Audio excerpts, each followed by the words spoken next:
The Northern Lights, or Aurora Borealis, are one of the most impressive natural phenomena on this planet. Now, astronomers from ASTRON, together with teams based at other institutes, have detected radio waves from a star intimately connected to auroras, which means that there must be an exoplanet there. For this, they observed radio waves with the low-frequency array, a giant radio telescope consisting of around 20,000 connected antennas spread all over Europe. On the 16th of June 2016, the astronomers spotted an intriguing signal coming from GJ 1151, an ordinary red dwarf star 26 light-years from Earth in the Ursa's Major constellation. Stars emit all kinds of electromagnetic waves, but these low frequencies have not been closely studied before. After crossing off many possibilities, the researchers found that there was only one explanation. The signal was being produced by an interaction between the red dwarf star and a planet.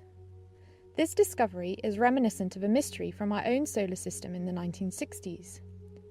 Jupiter is emitting radio waves in sync with the orbit of one of its moons, the volcanic Io. But why? It took a decade of observations, as well as visits by the Voyager and Galileo probes, to find out. The constant volcanic eruptions give Io an atmosphere, and radiation knocks atoms into charged electrons and ions. This means that Io's atmosphere is conducting electricity, while it moves through Jupiter's strong magnetic field. An electrical conductor moving through a magnetic field causes a voltage to build up. The voltage pushes electrons to move along the magnetic lines, spiraling around them and emitting radio waves along the way.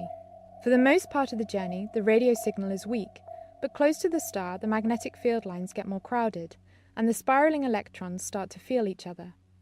They interact more and more, emitting strong radio waves in unison to create a radio wave laser beam. As Io circles Jupiter, this beam will hit the Earth from time to time. Mystery solved. The very same thing seems to be happening on a much larger scale, but this time it is the red dwarf that is providing the magnetic field. Electrons streaming between a planet and GJ 1151 would produce radio waves like those that have been measured. Now, this still has to be confirmed. If there is truly a planet, the waves would switch on as the radiation beam crosses the Earth, and off when it passes.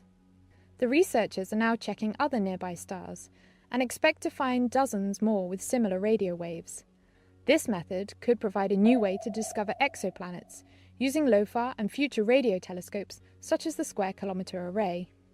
And regarding those auroras, electrons eventually fall down into the star and crash into its outer layers, causing the shimmering curtains of aurora. Only in this case, they shine over a star instead of a planet, and may even be visible to telescopes on Earth.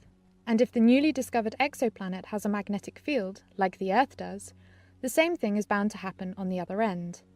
This would cause auroras over an exoplanet, including the accompanying radio waves.